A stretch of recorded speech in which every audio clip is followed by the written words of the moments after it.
surah Al-Zalzalah. A'udzu billahi minasy syaithanir rajim. Bismillahirrahmanirrahim. Idza zulzilatil ardu zilzalaha wa akhrajatil ardu asqalaha wa qala al insanu ma laha yawma idzin tuhadditsu akhbaraha bi rabbaka awha laha yawma idzin yasdurun nasu astatan liyuraw a'malahum ya'mal mithqala dzarratin khairan yarah wa man ya'mal mithqala dzarratin syarran yarah. Shadaqallahul azim.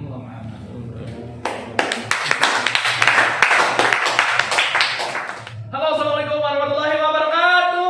Waalaikumsalam. Halo semua, kali ini aku bakal bawain cerita yang berjudul Siamang Putih.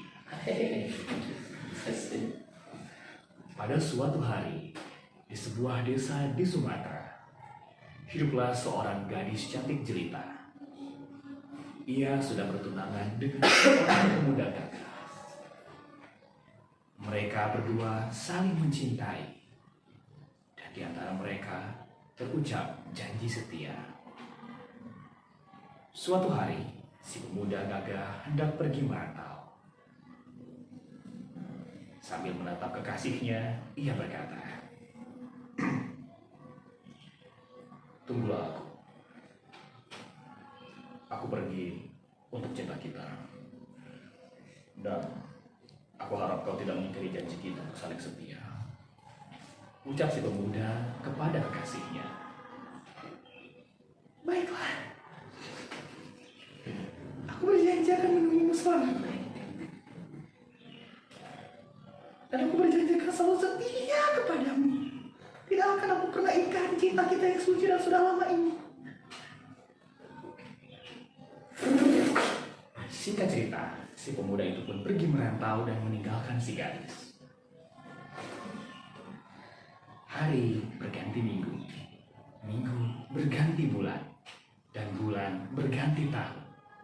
Namun, pemuda itu tak kunjung kembali. Gadis itu masih setia menunggu pemuda itu.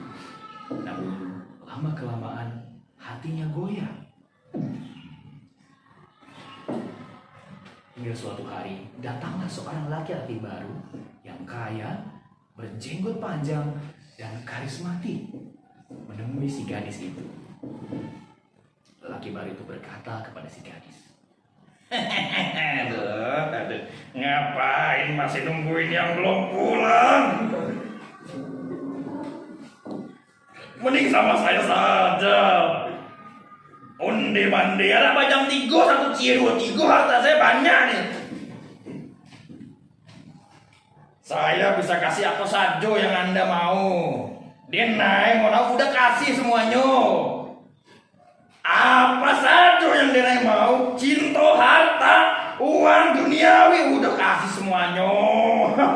Badai naik 3, cua 2 3. Daripada nungguin laki-laki tak balik-balik, tak kunjung balik, mending sama udah saja lah. Gadis itu bimbang. Di satu sisi, ia teringat dengan janjinya kepada kekasihnya. Aduh, gimana sih? Kalau ditolak, lumayan ganteng, hartanya juga banyak lagi. Gimana ya? Ya sudahlah, dia juga gak bakal tahu. Aku terima aja lamaran si Uda ini. Akhirnya, gadis itu pun menerima lamaran Uda itu. Laki-laki itu pun menikah dengan gadis itu. Pesta mereka sangat mewah. Benar-benar yang sesuai janji laki-laki itu yang akan membahagiakan si gadis. Suatu hari, sang pemuda pulang kembali ke desa. Setelah merantau begitu lama, akhirnya ia kembali menemui pujaan hatinya. Sudah lama aku tidak bijak desa ini. Hampir 17 tahun aku tidak pulang. Bagaimana dengan calon istriku? Aku harap dia masih setia menunggu. Tiba-tiba saat ia hendak berjalan menuju rumah kekasihnya, ada seorang warga yang merupakan teman lamanya memberitakan suatu kabar. Dari mau saja udah 17 tahun tidak balik-balik. Ngomong-ngomong, penampilan berubah sekali. Iya, saya seperti ini untuk melamar kekasih saya. Sudahlah udah. Lupakan saja dia. Dia itu mengkhianati janjinya. Tidak mungkin. Dia tidak mungkin mengkhianati janjinya kepada saya. 17 tahun saya merantau dan tidak mungkin dia mengingkari janjinya kepada saya. Pasti udah bercanda kan? Tidak, udah. Mana mungkin saya bercanda, orang muka saya jadi bercanda kayak gini. Lihat muka saya lucu kan? Tidak, udah. Kemarin saya kasih berita ya, kemarin itu kekasih yang paling udah cintai sudah menikah dengan laki-laki lain, dengan udah Rambo. Udah Rambo? Pengusaha gula? Iya udah, pengusaha gula yang kadang gulanya bikin diabetes. Tidak mungkin itu. Tidak mungkin. Awalnya sang pemuda gagah tak percaya bahwa kekasihnya mengkhianati dirinya.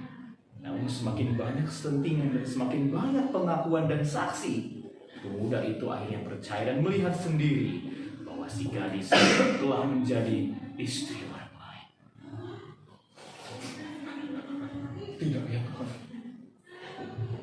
Aku tidak terima dia mengingkari janjinya. Ya Tuhan, hukumlah ia karena ia telah mengingkari janjinya. Ia telah mengingkari sumpahnya. Kau tahu apa yang aku rasakan ya Tuhan. Hukumlah sebagai pembelajaran kepada umat manusia bahwa janji adalah hal yang besar. Setelah si pemuda itu berdoa dengan lirih, ajaibnya angin berhembus kencang.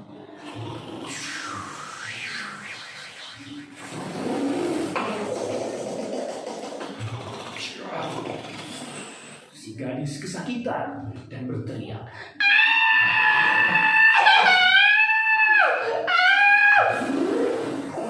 Tubuhnya dipenuhi bulu. Aku tidak mau seperti ini. Tidak. Ampuni aku, kasihku. Aku telah mengingkari janjiku kepadamu. Aku sadar aku salah.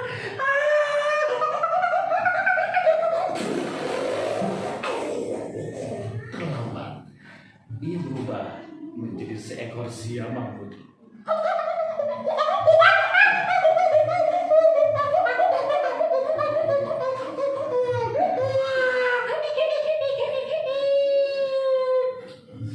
Sejak saat itu, di hutan Sumatera, setiap ada suara lengkingan siamang putih dipercaya sebagai tangisan gadis malang yang meratapi kesalahan dan penyesalannya. Nah, pesan moral dari cerita ini adalah jika kita berjanji harus ditepati. Jika tidak bisa berjanji, maka jangan pernah berjanji. Ingat, janji itu hutang. Terima kasih. Assalamualaikum warahmatullahi wabarakatuh. Seru ya ceritanya ya. Luar biasa. Udah, pakai bahasa muda ya. Luar biasa. Di sini bisa kita bahas ya. Ya, Pak. Sekarang kita ambil mic-nya. Buang mulia.